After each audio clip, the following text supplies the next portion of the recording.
And material for Chapter 8 will be on acids and bases. And it leaves just one chapter and one exam to go before the final.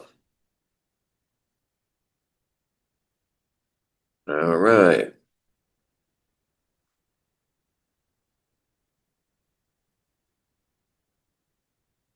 I do want to talk about acids and bases, but to have a better understanding of how acids operate, we need to take a short trip, diversion into part of Chapter 17 on the topic of equilibrium. All right. Equilibrium can be an expression of either physical or chemical processes. We're going to start the discussion with physical processes. Equilibrium is a balancing act between two competing processes. And in our example here, we have a liquid which is confined to a flask. And there's some headspace left over it, some air left above it. In the beginning, the liquid molecules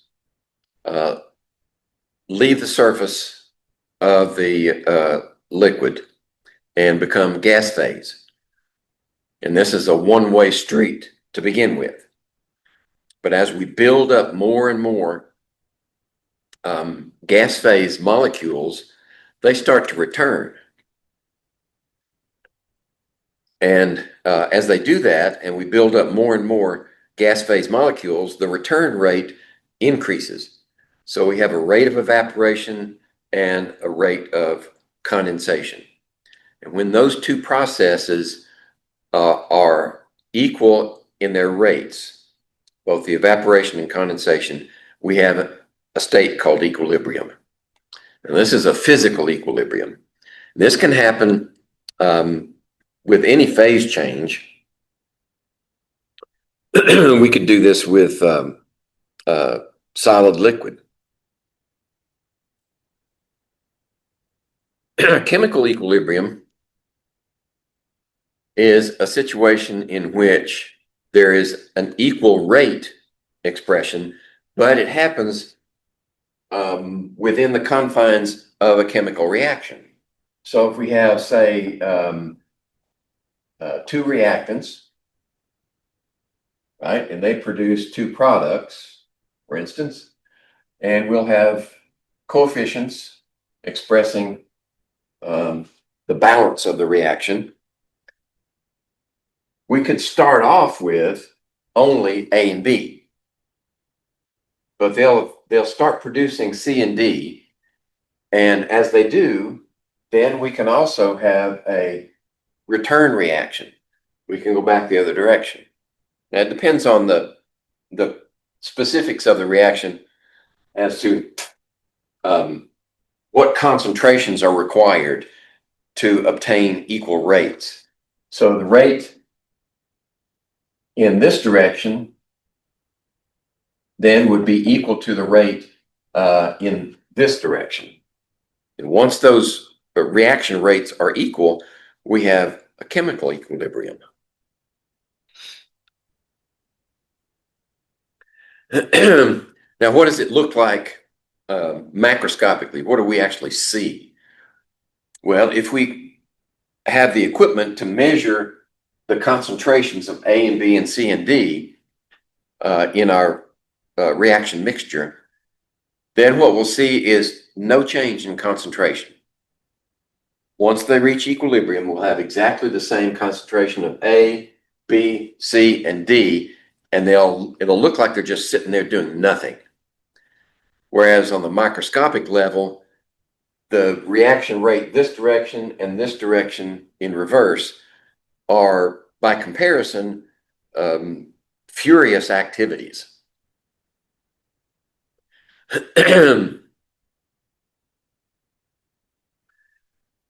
One of the concepts that is central to establishing equilibrium, and also answering the question, what does an equilibrium system do when we upset it, when we stress the system? And we have to define what that stress means. The simplest way to stress an equilibrium system is just to add one of these reactants or products. Just increase the concentration here, right? If we add more of that, what that means is now we have more potential reactions between A's and B's because we've increased the concentration of A. So the reaction shifts to the right until the return rate is again equal to the forward rate.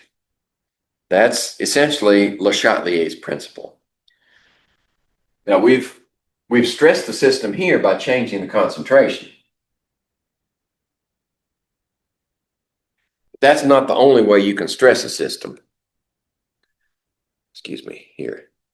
In this example, say we have water, gas, water vapor reacting with carbon monoxide to produce hydrogen gas and carbon dioxide. Once they reach equilibrium, we have the forward rate and the reverse rate equal. If we add more water vapor to the flask, then what we get is an increase in the forward rate. Shift to the right. And by the way, when you say shift to the right or shift to the left, you must reference a balanced equation. Because if it shifts to the right as written, but you flip the equation the other direction, now it's not shifting to the right, shifting to the left. So be sure when you say left or right that you're referencing a balanced equation. Okay, so we know what's going to happen when we add extra water. And the reason that that happens, I'll state it again, is because now with increased numbers of water, you have more impacts, more collisions between the water and the carbon monoxide, and you have more potential reactions. So that happens until you produce enough product that the return rate is increased to balance. We can do the same thing by adding product. If we add hydrogen, then we'll get a shift to the left for the same reasons. Now, what was discovered was at equilibrium,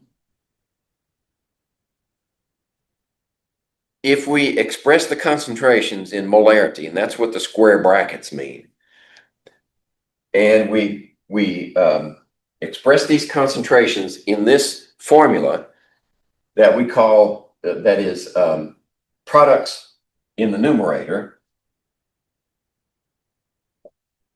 to their respective coefficient powers divided by the product of the reactants, then at any given temperature, and the temperature must be constant, at any given temperature,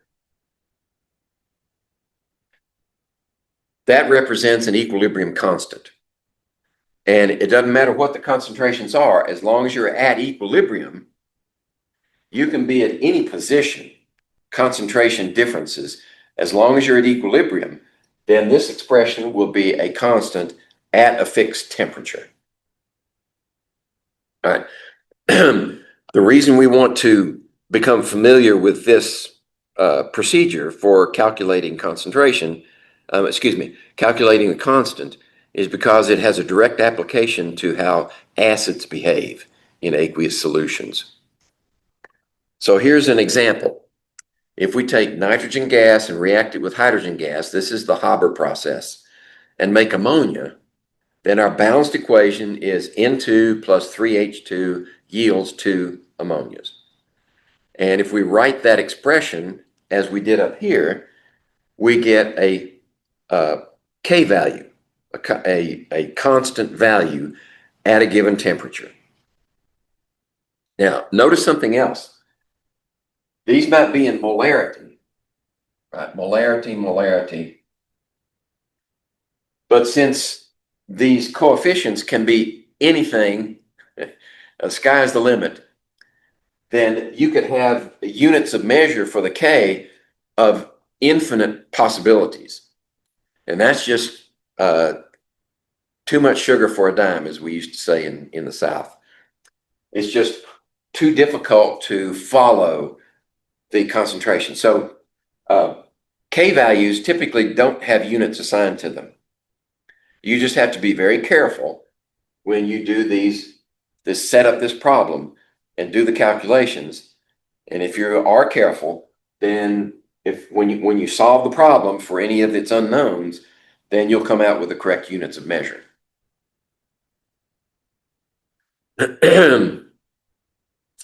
That's an equilibrium expression here. Now, I mentioned equilibrium position.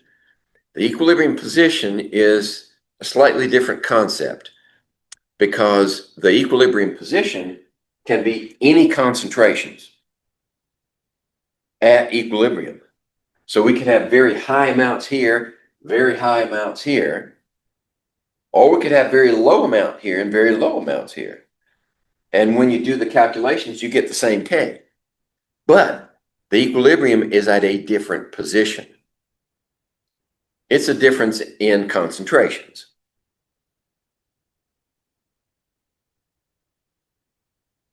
All right, one other caution. We don't use units, right? No expressed units.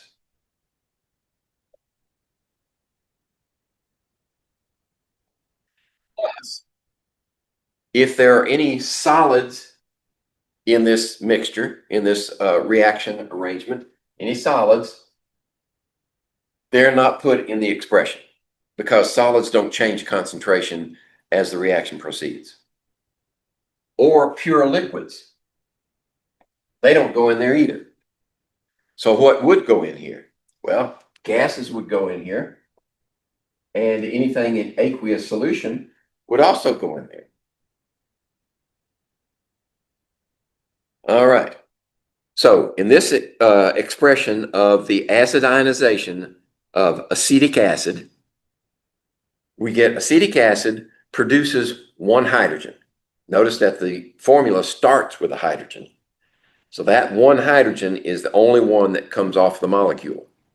So we have that hydrogen ion in aqueous solution, and we have what's left over is the acetate ion.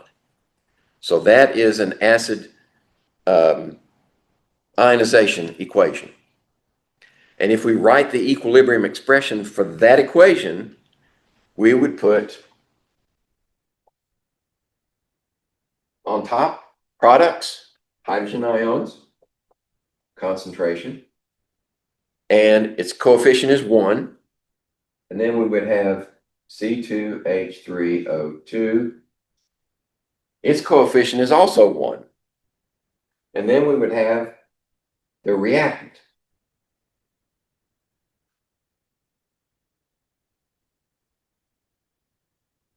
That's the equilibrium expression for this acid ionization. And we usually give it a special subscript. Give it an A for acids. So the correct way to write this one is that A. And we do include all three of them because they're in aqueous solution. Their concentrations do change as the system approaches equilibrium.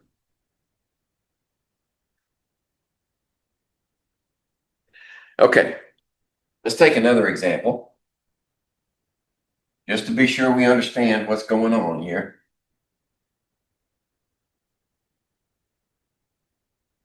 So if we take this expression, this reaction, N2O4, yeah, that's a gas, and it can break apart into 2NO2 gas. Okay. Now, what would be the equilibrium expression here? Well, K. Let's put K over here. K equals NO2 concentration squared. And in the denominator, we have N2O4 to the first power. Okay, so if we're given equilibrium concentrations of 0.055 molar, 0.055 molar, and 0.060 molar, there, then when we put them in this expression, right, 0.060 squared divided by 0.055, right, then we calculate that K value as 0.065.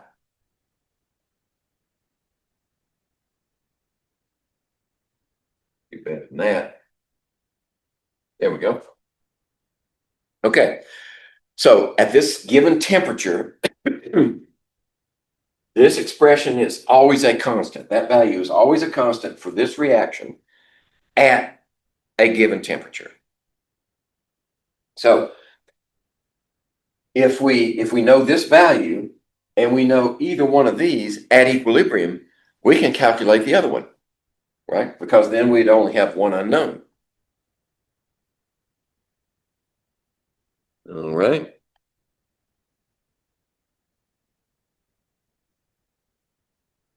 Now, what is a qualitative or semi-quantitative explanation? How useful is this K? Right? If the K is much, much larger than 1, what does that mean? If this K is very large, right, it's not, it's very small. But if it were large, that means the numerator has to be big and the denominator small relative to it, right? Which would give a K that's greater than 1, much, much greater than 1. On the other hand, and that means the equilibrium would be to the right. But in this case, this value is much less than 1, which means what? It means this value is small compared to that value. And the equilibrium lies to the left.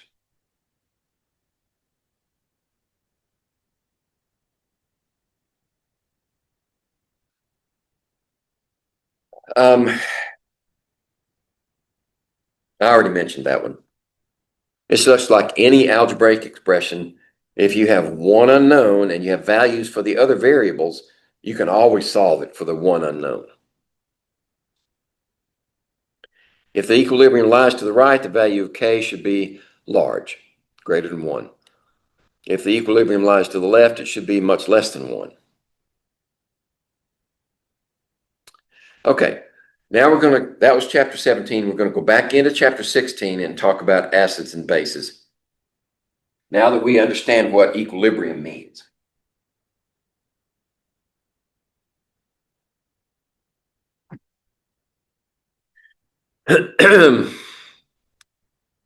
The first attempt to describe what an acid is and what a base is was made by Arrhenius. I think he was a Swedish chemist in the early 19th century. So Arrhenius' idea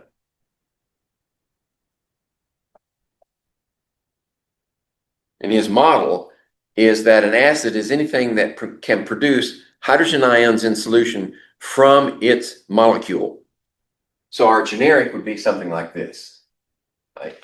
There's your hydrogen that's going to ionize, and that's what's left over. And we would set up an equilibrium where we would have the hydrogen ion and, let's say, aqueous solution. And this is what's left. Right? That's an Arrhenius acid. An Arrhenius base is, let's see. Okay, we're getting a little ahead of ourselves here. Let's stick with Arrhenius. An Arrhenius base is any molecule that has a hydroxyl. And this can dissociate into B plus and OH minus. Now, this model covers the vast majority of acids and bases in aqueous solution. But there is one problem. There are some molecules, when you put them in aqueous solution, they produce a basic solution, but the molecule doesn't have a hydroxyl in it. Right? So here's the perfect example. If you put ammonia, right, in aqueous solution, it produces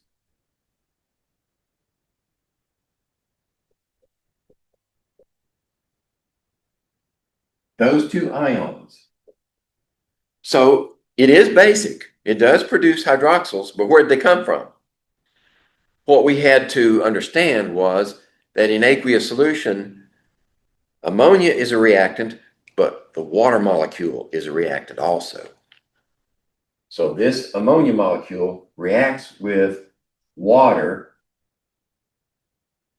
and transfers a proton, a hydrogen, over to this one, which gives us this, and it only comes over as the proton.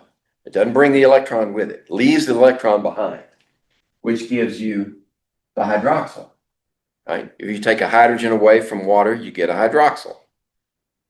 So there needed to be a modification, an offering of a different model for an acid and a base. So Bronsted and Lowry, two scientists, simultaneously proposed this model.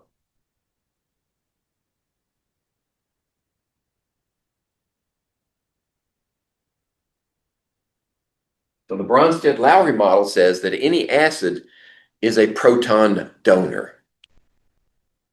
Right? So we have this one like that in aqueous solution, and water molecule accepts this proton like that.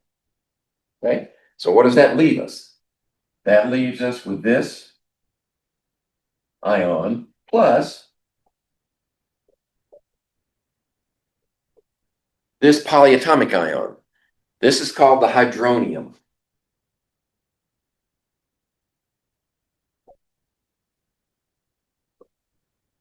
Okay, that's the hydronium ion. Now, chemically speaking, protons, hydrogen ions, never exist free floating in solution. Never. They're always transferred from one place to another.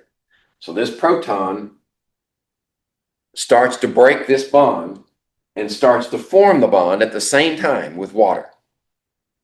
So once this is broken, it has a new bond formed with water, and now you have a hydronium.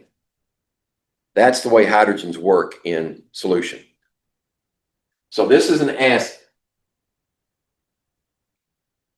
This is a proton donor, hydrogen ion donor. Well, what's a base? A base would then, and we're basing everything we describe in Bronsted-Lowry is based upon hydrogen ions or protons. So the hydrogen ion donor is the acid, the hydrogen ion acceptor is the base. So that makes water an acceptor. This is the acid, and this is the base. Okay? So what does that do for the other side of the equation? Well, now that this acid has lost its proton, it can accept a proton, right? That makes this one a base. This is called the conjugate base. And this hydronium is the conjugate acid. The conjugate acid of the base. All right. So this solved a lot of problems with basic solutions that had no hydroxyls in their makeup. All right. So this is what an acid does in aqueous solution. And notice that water in this reaction is a pure liquid. So if we write an equilibrium expression for this, we don't put the water in. Right? Acid base, conjugate base.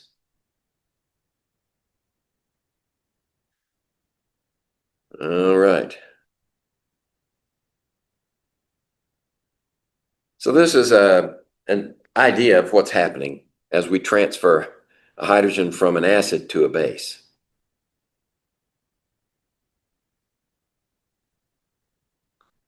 All right.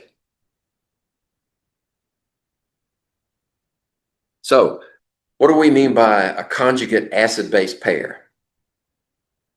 Well, you need an acid, and then you need what's left over when the proton is transferred. Right? So a conjugate acid-base pair here would be this is the acid, and this is the base. That's an acid-base pair. And notice that only one proton has moved. If we had two protons, then we only move one hydrogen. And that would leave us with Ha minus. That's also a valid acid-base pair. If we did this, if we said H2A and A minus, that would not be a valid acid-base pair because we move two hydrogens at once. And that doesn't happen. So conjugate acid-base pair. What you look for is this part of the molecule that's the same on both sides. So on this one, the HA is the same as over here, and we've lost one hydrogen. So the first one wouldn't work because the A part of the molecule is chlorine and nitrate. That doesn't work. The hydronium ion and the hydroxyl are too far apart. To get from the hydronium to the hydroxyl, you have to lose two hydrogens. That won't work. Same thing for the sulfuric acid. If you lose two hydrogen ions, you get a sulfate ion, but that's not an acid-base pair. HCN, hydrocyanic acid, plus cyanide ion, that's an acid-base pair.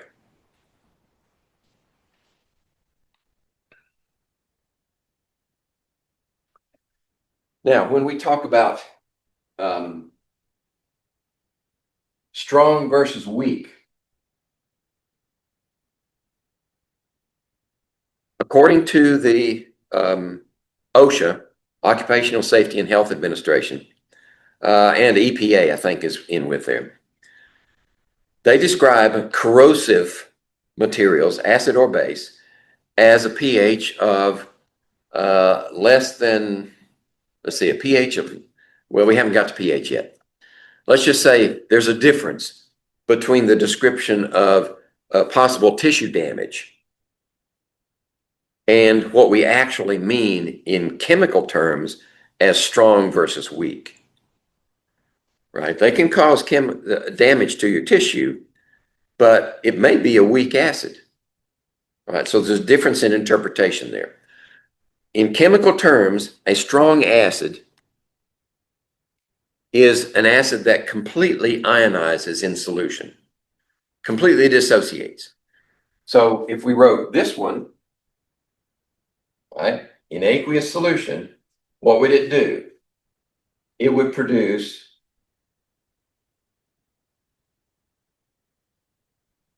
that all the way to the right, or essentially all the way to the right. There's very little return, almost no return to the left. That, in chemical terms, is a strong acid. It's a one-way street. A weak acid, on the other hand, sets up an equilibrium between the acid and its ionized parts. And acetic acid is a good example of that. So if we had, and I wrote this in an abbreviated form, right? Here's what actually happens.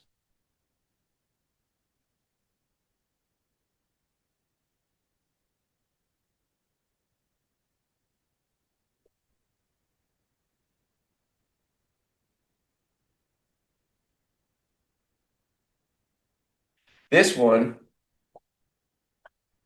is chemically correct. This one is useful. It's an abbreviated form. Notice that we have hydrogen ions here free floating. That doesn't happen. But for calculation purposes, it works just fine. Okay, weak acid. So a weak acid, if we expressed it in abbreviated form for acetic acid,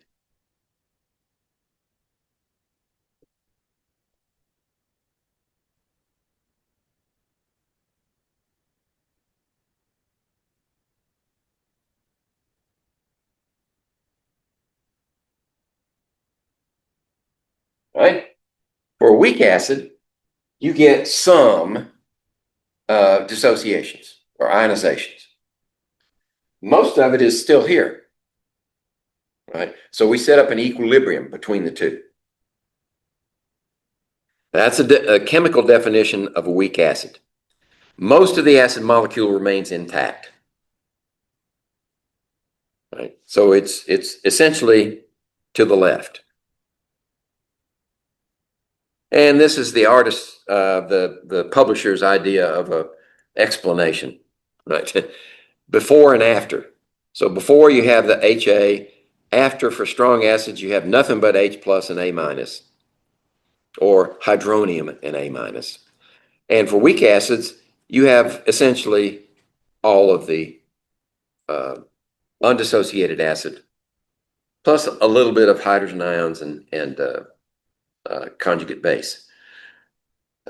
Now, this is on a continuum, right? You can have a whole lot of this and just a little of that, or you can have a substantial amount of this and some of this left over. But it's always in terms of equilibrium. You set up an equilibrium, and you always have some of both. So you can have a very, very, very weak acid, or you can have just slightly weak acid.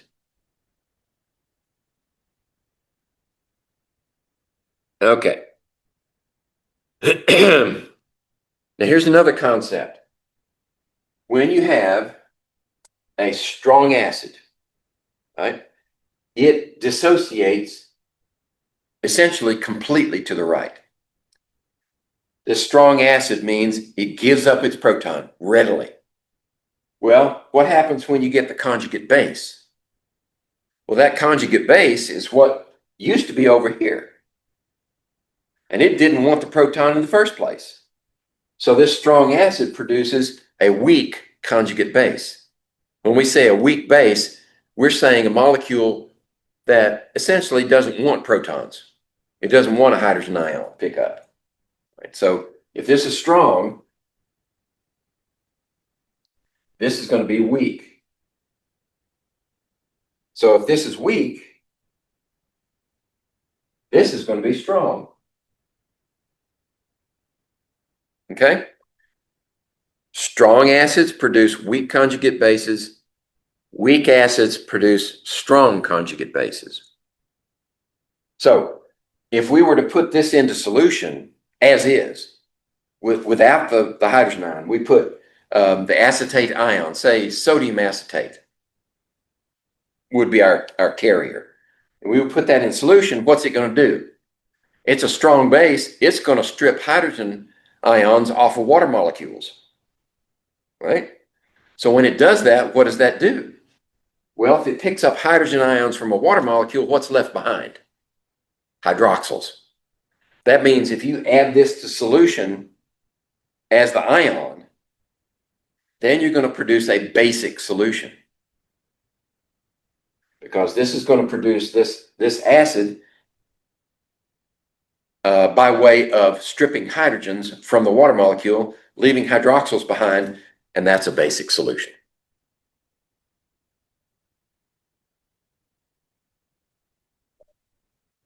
All right, so a strong acid has an equilibrium far to the right, as written. Weak acid has an equilibrium far to the left, as written.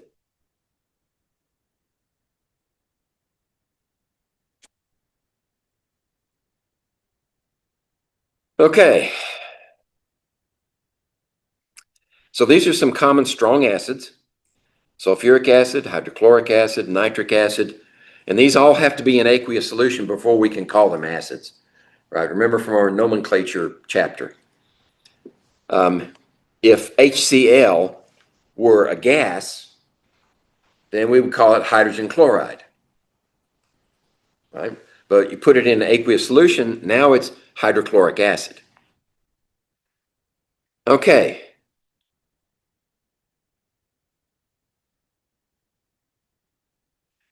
This is just a review.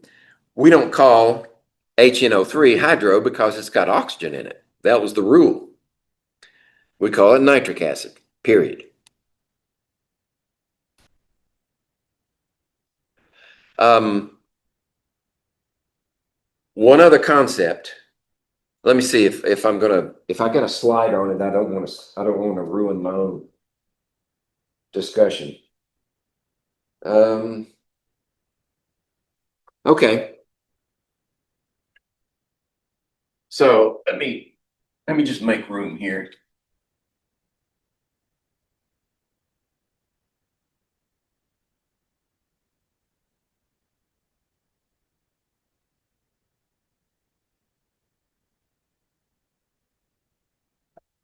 All right. When you have polyprotic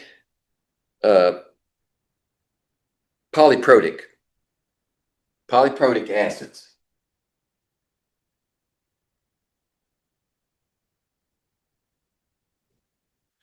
like H2SO4, if that's classified as a strong acid, it's only strong for the first proton.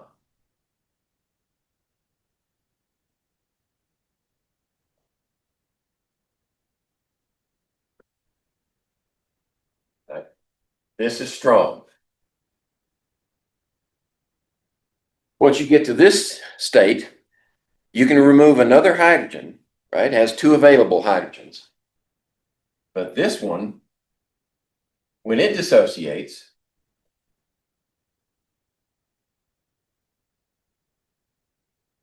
this is a weak acid.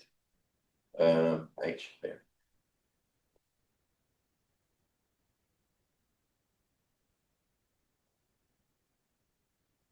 Okay, this is weak. So it sets up an equilibrium, but this one doesn't. This is strong. Okay, what does that mean in practical terms? Well, it just means it emphasizes the fact that acid ionizations occur one hydrogen at a time. This one will have an associated, if this had a K value, right, a Ka, so this would be, do it this way, Ka1 would essentially be infinity, right? Because it'd be all this and nothing in the denominator. But this K here, 2, equals some value, right? It's some real value that tells us what the equilibrium is like.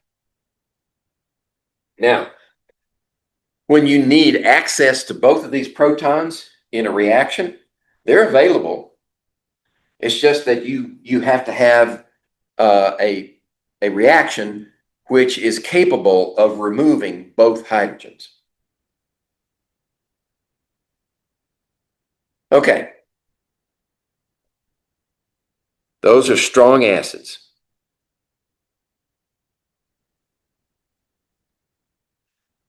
Now, what's an oxyacid? Well, an oxyacid is any acid that has oxygen in it, right?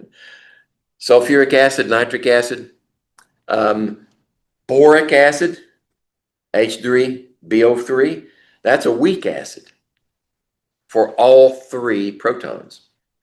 H3PO4, phosphoric acid, that's a weak acid for all three protons. Those are oxyacids. Organic acids are a case where the A part of the molecule, right, A, this part is organic. That is, it has carbon. It can have oxygen. If it's organic, it has to have a hydrogen with it. Of course, it already has a hydrogen because It's an acid. So organic acids take various different forms. The most common, well, the strongest organic acid is carboxylic acid.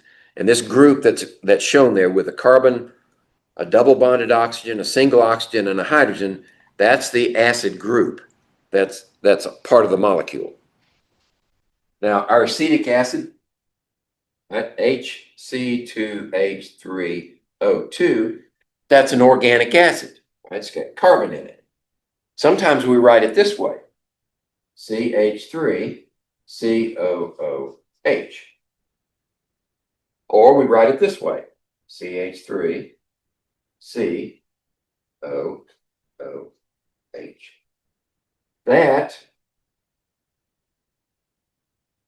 That is the acidic hydrogen. That's the one that is removed from the molecule.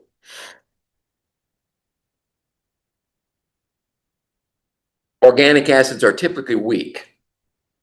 The vast majority of them are weak. Acetic acid is a good example. Lactic acid, right? If you exercise, if you've been lazy for a while and you exercise your muscles, then they're going to be sore the next day. They're sore because the biochemical processes in your muscles have created lactic acid, and that causes the soreness. Formic acid is another one. Formic acid is simply, right? Or do this, do that, do that, do that, and do that. So there's your carboxylic acid group again. It just has a different A portion to it. A portion to this one is a hydrogen. Citric acid, right? The reason that lemons, limes, and grapefruit are sour is largely due to citric acid. Notice citric acid has, and the way molecules are written in organic chemistry is to save space and not have so many letters floating around. Wherever two lines meet is a carbon. So we've got a carbon, let's see, there's a carbon there, there's a carbon there, there's a carbon there, there's a carbon here, there's a carbon here, and there's a carbon there. So citric acid has three acidic groups, three carboxylic groups. That means it has three protons available, but it is a weak acid for all three protons. Here's another type, uric acid. This is a non-carboxylic acid, right? It has potentially four hydrogens. I think maybe not all of those hydrogens are acidic. I can't remember which ones. But it is an acid. In other words, you dissolve it in solution, it will produce an acidic measurement. Now, uric acid is present in our systems in small amounts. If you produce it in large amounts and it collects in your joints, then you have gout. And that's very painful, I'm told. Okay, so say we have a 1 molar solution of hydrochloric acid. Put these in order of strongest to weakest base.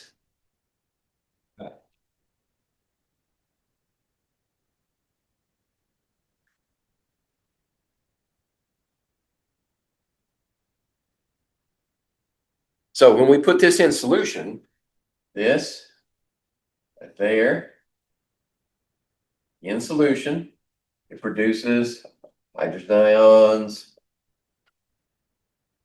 and chloride ions. If this is a strong acid, this is a very weak base. In fact, this is the weakest base. If we put them in order from strongest to weakest, the chloride ion is going to be the weakest. Right? Very weak. Okay?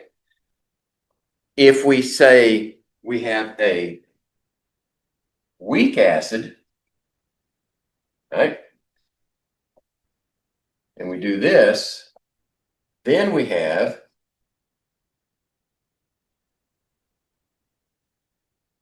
a strong conjugate base, right? I'm getting in my own way here. Let's do it down, it's over here. Chloride is the weakest. A from a weak acid is a very strong base, and water's in the middle. Okay?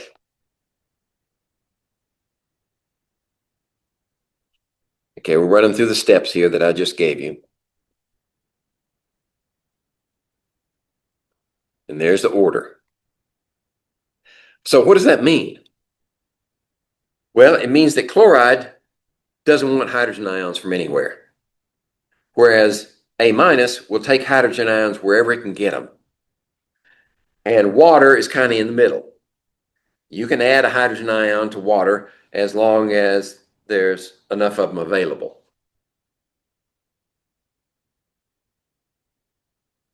Okay? All right, let's take a real example here.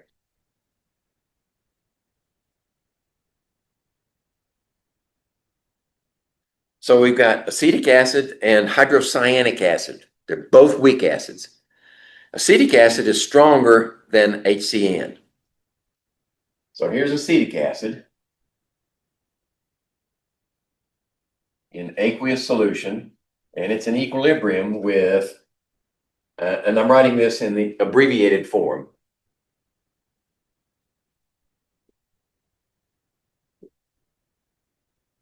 Right?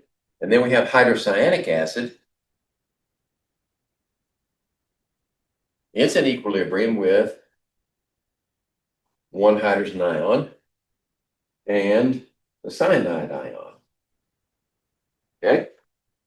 So we're saying that they're both weak acids, but acetic acid is stronger than hydrocyanic. So what does that mean? That means the same amount of each one will produce more of these for acetic acid than hydrocyanic will produce of its.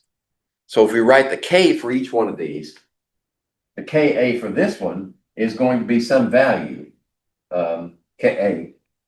Well, might as well write it out.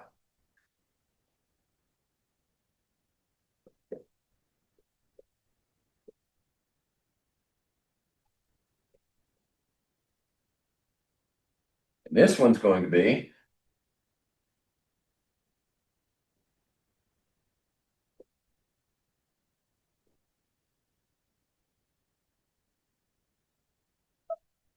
right. So if this is a stronger acid than this one, this would be, let's see, let's call this one 1 and this one 2. That means that this K is going to be greater than this K. All right? Okay, we've established that. Now, arrange these bases from weakest to strongest. Okay. So, if this is a weak acid, and this is a weak acid, but this is weaker than that one, what's that going to do to the conjugate bases? Well, this is going to be strong, and this is going to be strong, but this is going to be stronger than that one. So if we go weakest to strongest, this one is definitely going to be stronger than this one. We know that much. Okay. Okay. The chloride we came from earlier, that's going to be the weakest of all. Chloride. It's going to be the weakest. Let's see. Now we need to do something with water. Where's water? Water is going to be right here. I'm pretty sure of that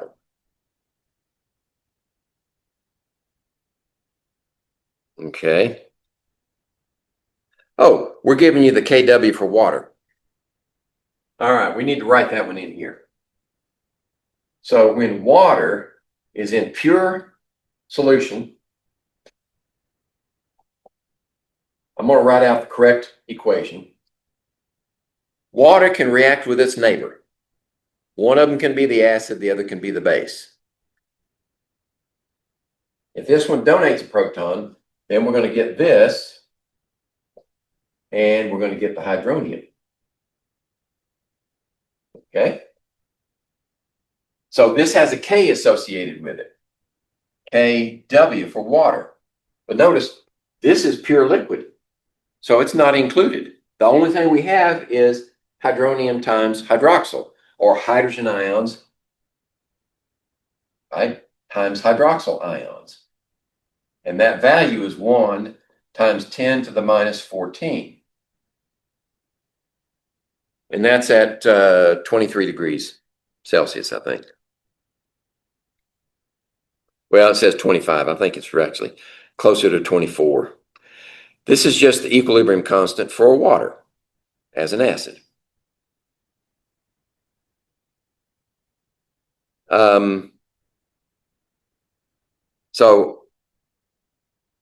Yeah, I put them in the right order.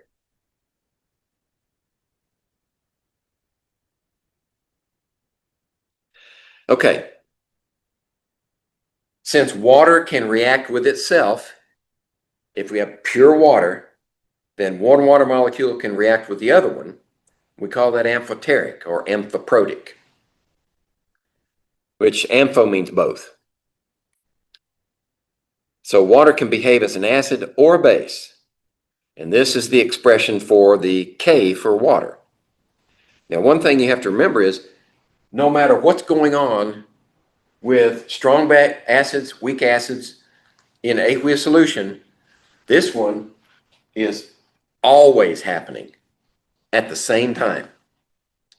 Now, if it's a very strong acid, this reaction is virtually meaningless, right? It doesn't affect the outcome.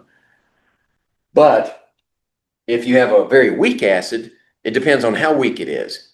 If it's as weak as water, then you have a true competition between the two. But it's always happening at the same time. We can use that information to do calculations.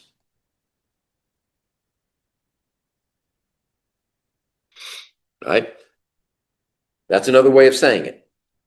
No matter what happens here or here with any other acid or base, this one is always true.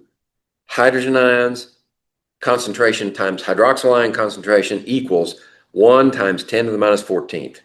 Always. So if it's in pure water, what are the concentrations here?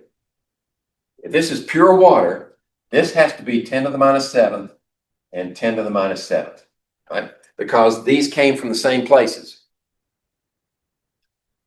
And that concentration of hydrogen ions and hydroxyl ions represents a neutral solution.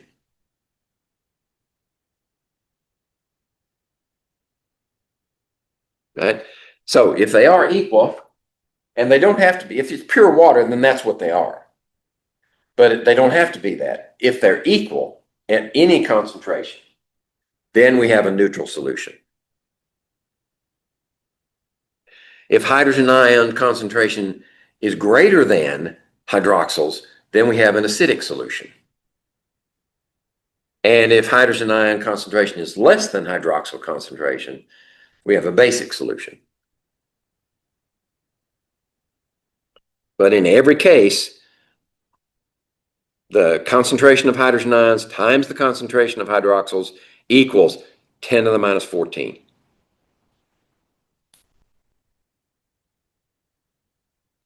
Okay, if we have an acidic solution, which of the following statements is correct?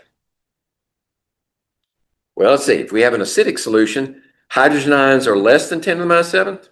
No. If they're less, if this were 10 to the minus 8th, this one would have to be 10 to the minus 6th. And hydroxyls are greater than hydrogen ions. That means it's basic. A is not an acidic solution. B is. Hydrogen ions are excuse me. No, I'm sorry. Acidic solution, correct. A is not acidic. B is acidic. If hydroxyls are greater than 10 to the minus 7th, then that's basic. So it's A, B, C, and D. The first one is basic. Second one is acidic. The third one is basic. And the last one, hydroxyls greater than, is basic. Okay, so the only acidic one is B. Okay, let's clear the board.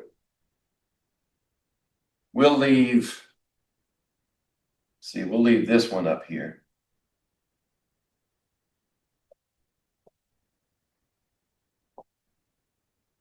And make room for the problem.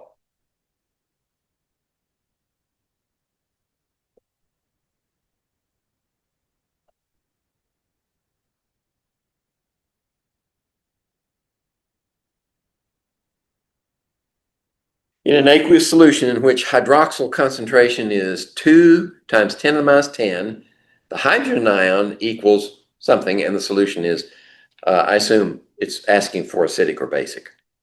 So what we're given is hydroxyl ion concentration equals 2 times 10 to the minus 10. We can tell right away that this is going to be basic. Excuse me.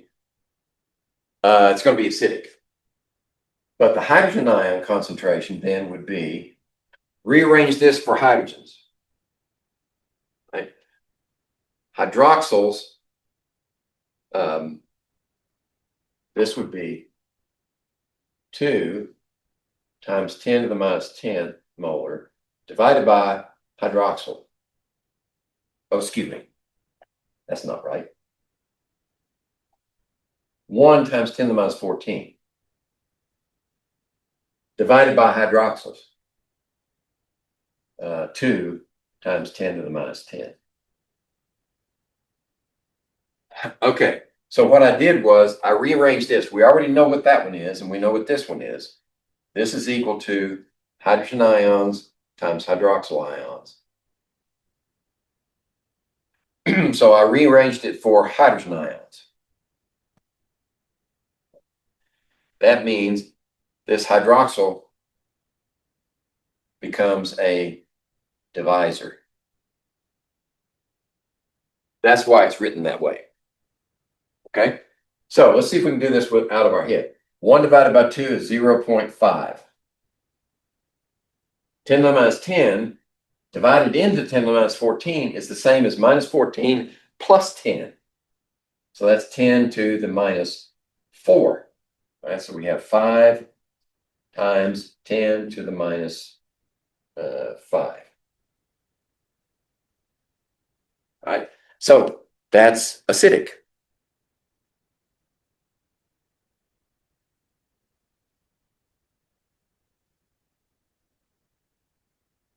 Okay.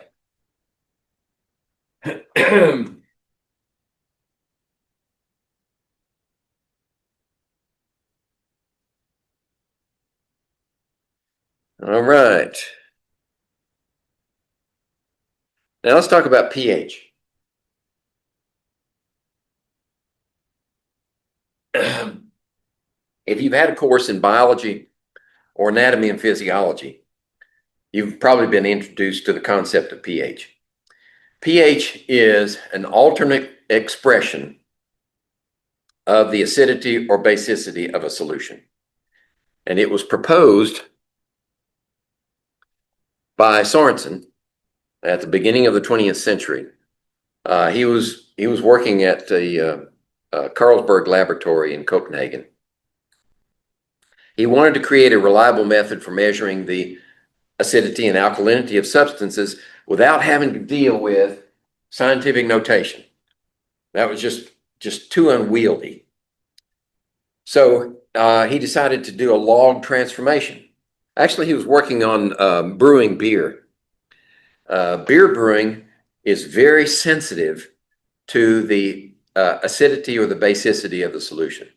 So if you can control that factor, hydrogen ions and hydroxyl ion concentration, you can produce a more consistent product. And that was what Sorensen was working on. So he proposed this mathematical transformation.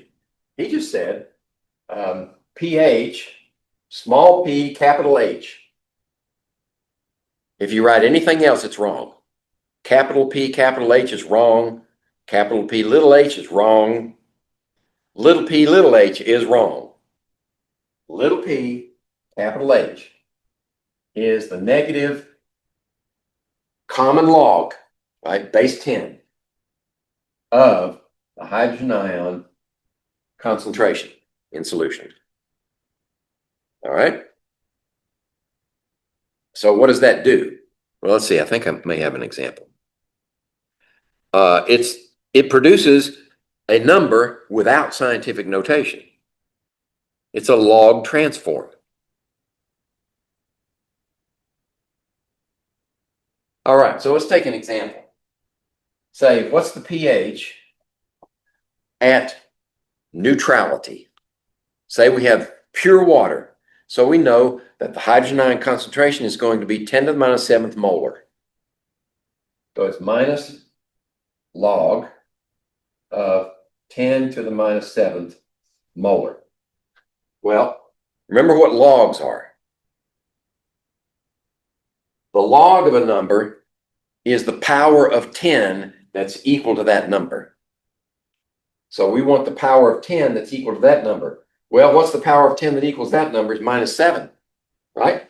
So this part of the answer is minus 7. But Sorensen didn't like negative numbers either.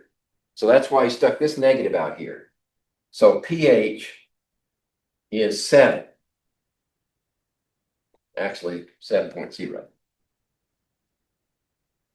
Okay, that's neutral. Okay.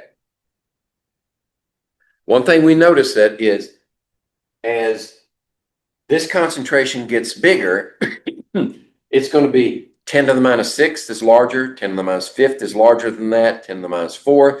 So as you go less and less negative, you go smaller and smaller positive.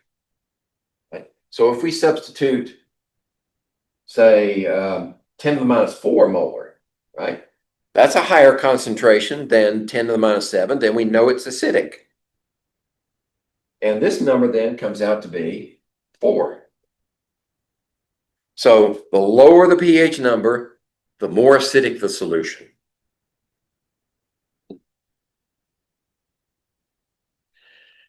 Now, what do we do with significant figures? Well, it's a strange thing with logarithms. If we have a value in here, say the concentration, hydrogen ion concentration is equal to, let's see, hydrogen ion concentration is equal to 2.35 times 10 to the minus 3 molar. How many significant figures are in that number? 3. 3 significant figures. Okay. If we calculate the pH,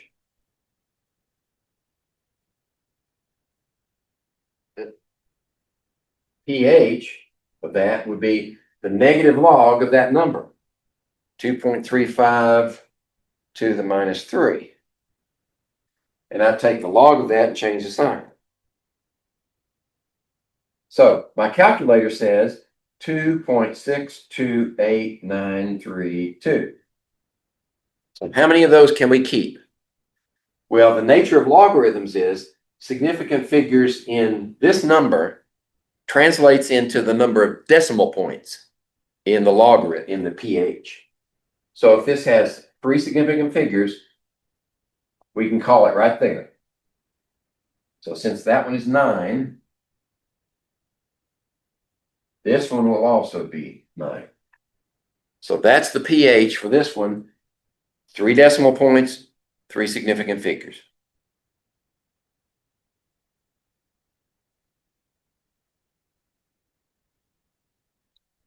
All right, that means that any pH equal to 7 is neutral, less than 7 is acidic, and greater than 7 is basic.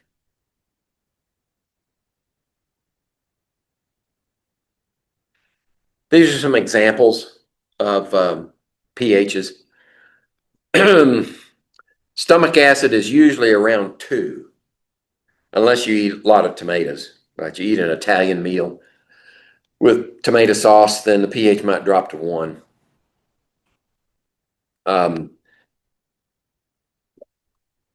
Vinegar, lemon juice, it's a little greater. It's in the low 3s. How about blood? Pure water is 7, of course. What's the pH of blood plasma? If you've had anatomy and physiology, you had to memorize this one. This one is going to be 7.35 to 7.45. It's actually a range. If the pH of your blood plasma is between these two values, then you're homeostatic, they say. You're level. This is established by another method. It's called buffering. I hope we can talk about buffers in just a minute.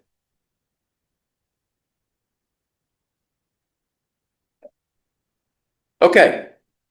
Household ammonia goes way up in pH, and 1 molar sodium hydroxide is through the roof. Now, let me see. Question.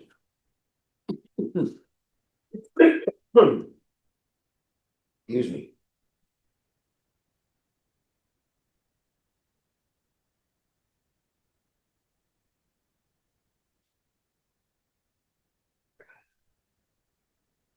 Okay. I got a slide on it later. I won't talk about it right now because there's a slide coming up that I had a thought, and we'll address it in just a minute. Okay. Calculate the pH for the following solutions. Right?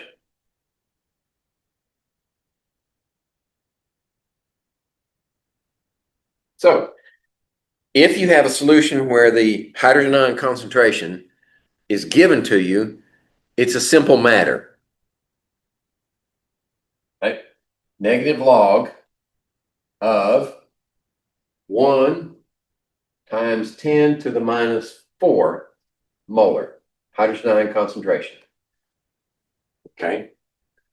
Remember how you deal with logarithms. If you have the log of A times B, that's the same as the log of A plus the log of B. Right? That's the way logarithms work. So if we do that here, the log of 1 plus the log of 10 to the minus 4. All right? So that would be the negative log of 1.0 plus the negative log of 10 to the minus 4. Well, what's the log of 1? Well, it's the power of 10 that equals 1. So what power of 10 equals 1? 0. Anything to the 0 power is 1. So this one becomes 0. And now all we have to do is say the negative log of 10 to the minus 4, which is pH equals 4. Okay? All right. B. B is different. You have a molar concentration of hydroxyls. So we got to find out what the hydrogen ion concentration is first. And we're going to use this formula. Right? So we just have to say 1 times 10 to the minus 4 divided by the hydroxyl concentration. So the hydrogen ion concentration is equal to 1 times 10 to the minus 4, 14, excuse me, 14. And then the hydroxyl is 0.040, 0.040. Right?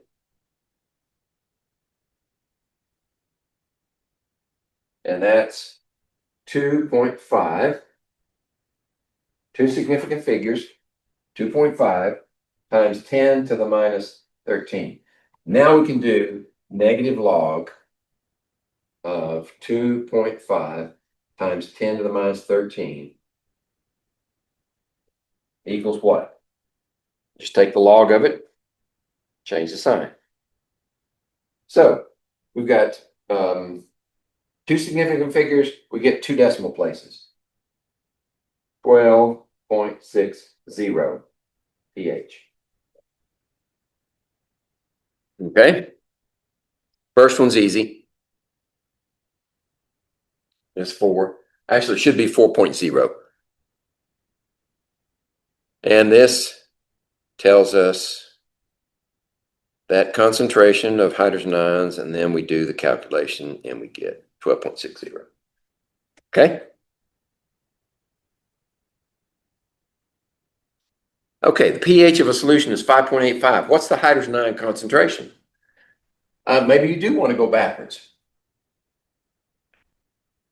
right? Because for one thing, pH measurements don't fit in our calculation of the equilibrium constant. So you may have to calculate the actual concentration in molarity of hydrogen ions. Well, if the pH is equal to 5.85, what's that equal to? Negative log of the hydrogen ion concentration is equal to 5.85. Okay? We want to know what this one is right here. Well, first thing you have to do is get the negative out of this expression. So the negative goes over here.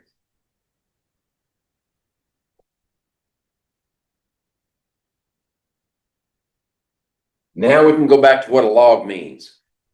Log base 10. 10 to the minus 5.85 equals the hydrogen ion concentration. Right? Base to the log value is equal to this value. Right? So we call that the anti-log. So 10 to the minus 5.85 equals.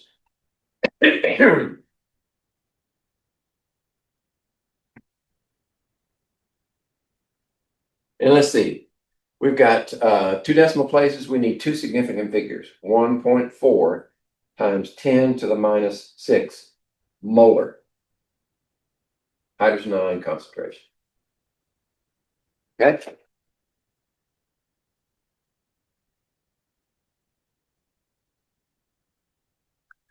Let's see. That's not right. It should be 1.4, not 1.41. All right. Now, up to this point, we've had you doing calculations the long, hard way. Now we're going to show you an easy way. Sorensen's transformation of hydrogen ion concentration into pH is a simple mathematical expression, negative log of the hydrogen ion concentration. You can do the same thing to any other concentration. So if we do that for hydroxyl ion concentration,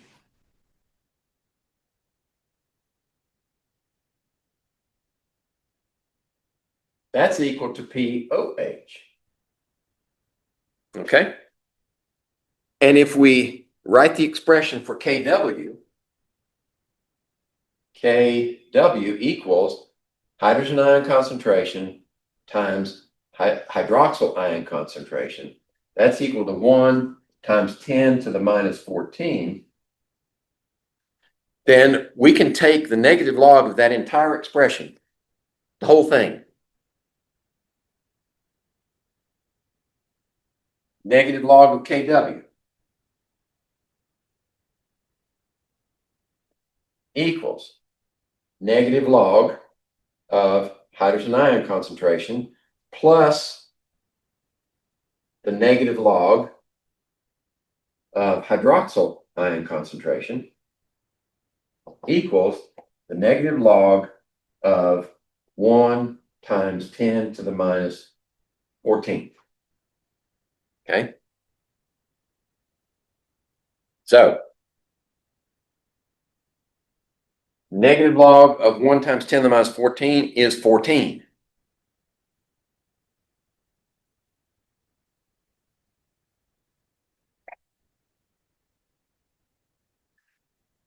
The negative log of hydrogen ions is pH. Negative log of hydroxyls is pOH. Right? And the negative log of Kw is pKw. All right. So now we have an expression, pH plus pOH equals 14. So if we have a problem where we're given hydroxyl concentration and we want to know what the pH is, just calculate the pOH with those numbers and subtract it from 14. That'll give you pH. That's a lot simpler than the other way. Okay, so what's the pOH for each of the following? Well, the first one, we calculated the pH as 4. Right? Subtract that from 14, and you get 10. So the pOH for the first one is 10. The pOH for the last one is simply the negative log of 0.04, 1.40. Okay?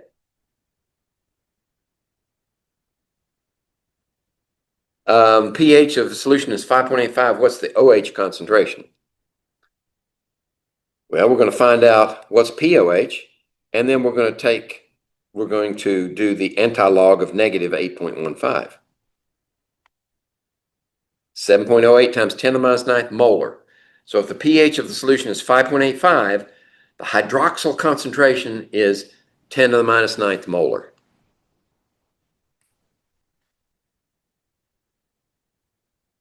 All right.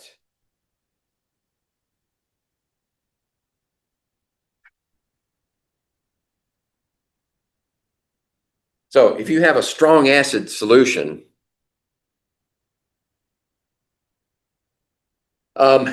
you can calculate the pH of 2 molar hydrochloric acid, right? It's simply a mathematical expression, negative log of the hydrogen ion concentration. For a strong acid, like 2 molar hydrochloric acid, that's going to be 2 molar hydrogen ions because it completely dissociates. All right? So if that's the concentration of hydrogen ions, then the negative log of that is a negative 0.3. You didn't realize that pH can be a negative number. Now, it's not very useful. In fact, it's more useful to just say 2 molar hydrochloric acid. But it's a simple mathematical transformation. You can get negative numbers. Sorensen himself tended to stay with pHs less than 1 molar hydrogen ion concentration. And typically we stay between 2.5 and 10.5, although we can go lower and we can go higher.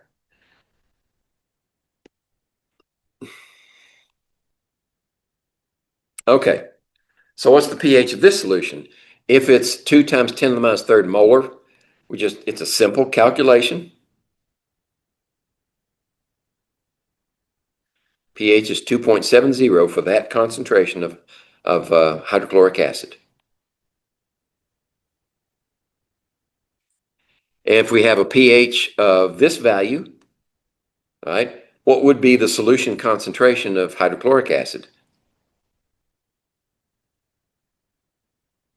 Well, what are the relative concentrations? Right, this is kind of a trick question. If the pH of the solution is 10 to the minus 11th, and you're comparing hydronium ions with hydrochloric acids, you're going to find that the water is significantly impacting the solution more so than the hydrochloric acid. That's why we're saying the concentration of hydrochloric acid would be 10 to the minus 11th, but water, pure water, is 10 to the minus 7th, right? So this solution is essentially the hydrochloric acid contributes nothing to the pH. The pH is 7.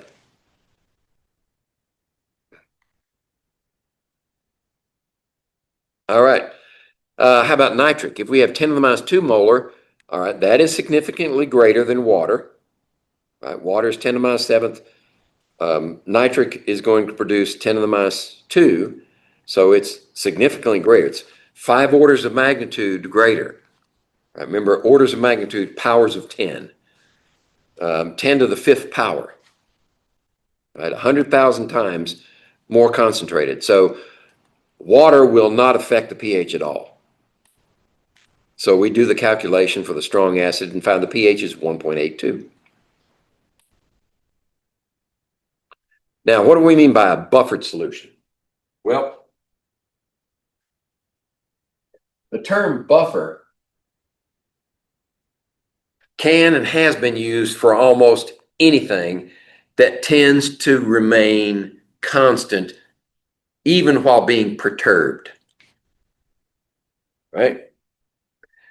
But specifically for acid-base reactions and for acidic or basic solutions, buffering means that the pH remains relatively constant. It doesn't change much. It will change when you add an acid or a base to the solution. If the solution is buffered at, say, pH 8.5, and you add an acid, it will not drop very much. 8.5, maybe 8.4. Or if you add a base, it may go up to 8.6.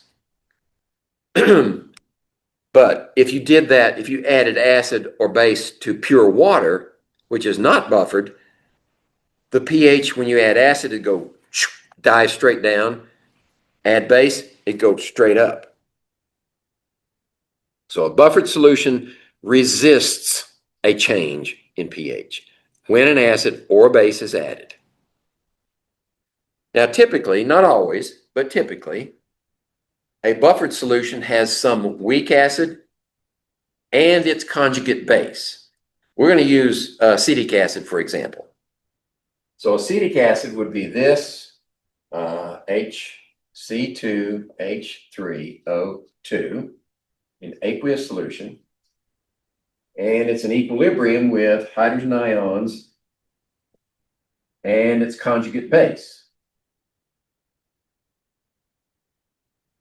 Okay? So in order to be buffered, it needs some of this and some of that. The reason is it depends on what you're adding to the solution. Let's see if. Yeah. So if we add hydrogen ions, if we add an acid to this solution, what's going to happen? Well, if we add hydrogen ions, right, how is this reaction going to shift? That's a strong base, right? It loves hydrogen ions. So these extras are going to react with that and shift this direction. So what does that do to the hydrogen ion concentration? It reduces it, right?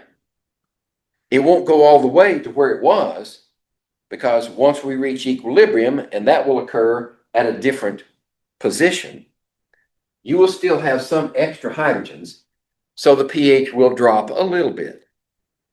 But most of them were picked up by that strong base and sent back over here.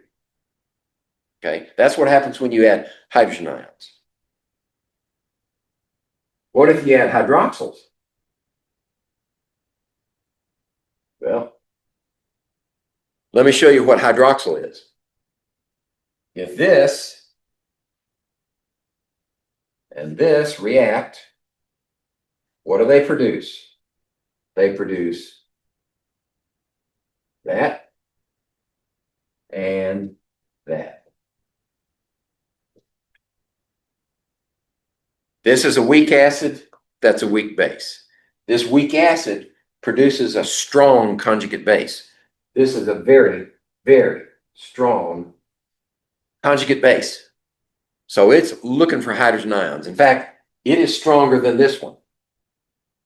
Much stronger.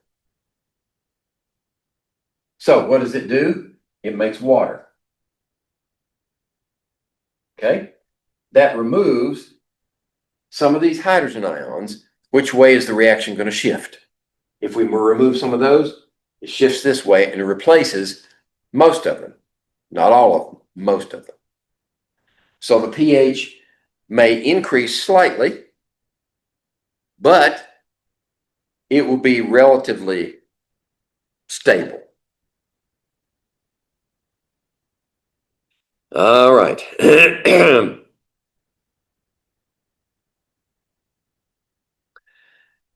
Let's see. If a solution is buffered with ammonia, to which we add ammonium, what reaction will occur if a strong base, such as sodium hydroxide, is added?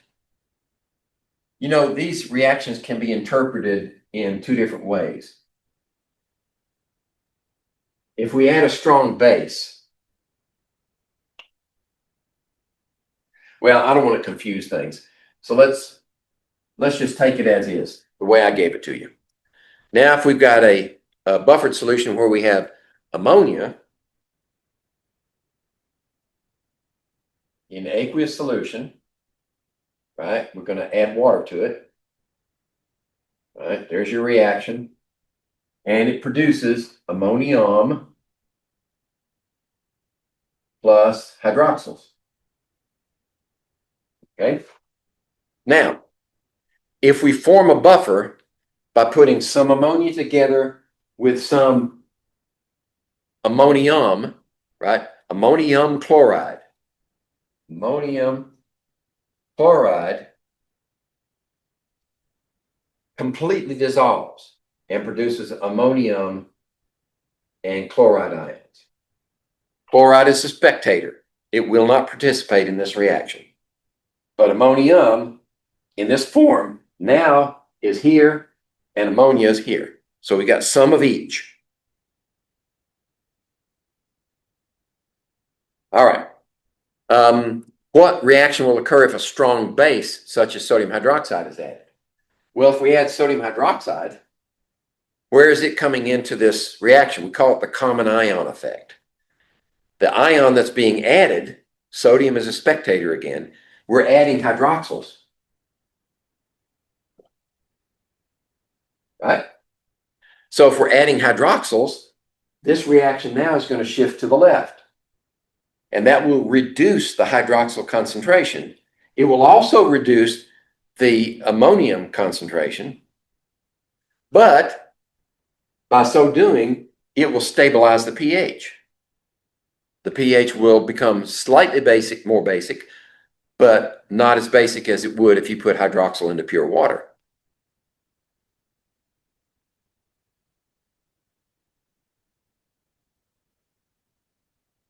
Okay? So the hydroxyl reacts with the ammonium and produces ammonia plus water. All right. So that's the end of my slide set. Let me think if I've forgotten anything that you would need to know. At this level, this introductory level of chemistry, we're not going to go into how to calculate the pH of a weak acid. Let me give you this one. When we do a titration, an acid-base titration, typically you'll have a weak acid, say, in solution down here. Like, I don't know, acetic acid.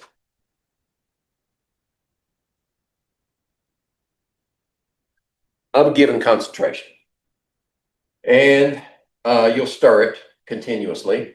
And you have this device called a burette. It's a long tube with a valve and then a tip to deliver your base. And this has sodium hydroxide in it. Okay? And it's calibrated from 0, say, to 50 milliliters. And you're going to add, and you've got a probe in here that goes to a pH meter, right? So it's got a dial on it. It's usually digital now, but let's just say it's got a dial on it. And that dial tells you what the pH of the solution is. Well, if we plot the values, if we add incremental values, amounts of sodium hydroxide, right, start to neutralize that acid, pick up those hydrogen ions, then we can plot that data on a graph. This is added base, and this is the pH. So before we add any base, our pH is going to be in the neighborhood of 1, 2, 3, 5, 6, 7, 8. So this is 1, 2, 3, 4, 5, 6, 7, 8, 9, 10, 11. It's going to start off in this neighborhood, right around here. And it's going to go up pretty quick, right? Because we only have mostly this acid. But as we add hydroxyls, we're starting to increase the concentration of acetic acid. Acetate ions, the conjugate base. And once we reach a certain concentration, it tends to flatten out like that. Okay? This is the buffer zone. That's where you want your concentrations of acid and conjugate base to be close to each other. Once you've used up all the acid and you start to add base that has no more acid to react with, the pH skyrockets. And then it levels off. Okay? So in this point, midway from here to here, this is the equivalence point. And all we're saying at the equivalence point is the amount of hydrogen ions that were available equals the amount of hydroxyls that were added. That's the equivalence point. The buffer, the best buffer position is midway between here, right here. So this is 1/2 equivalence. Okay? That's the best buffer position. When you have equal amounts, you have C2H3O2 is equal to C2H3O2 minus. Okay? When those two are equal, that's the best buffer position right there. Okay? That's a little extra information. This discussion, of course, won't be on the test because it wasn't part of the original. But I thought this might be useful to you in the future. Okay, that's it. And since we finished the introduction of the material today,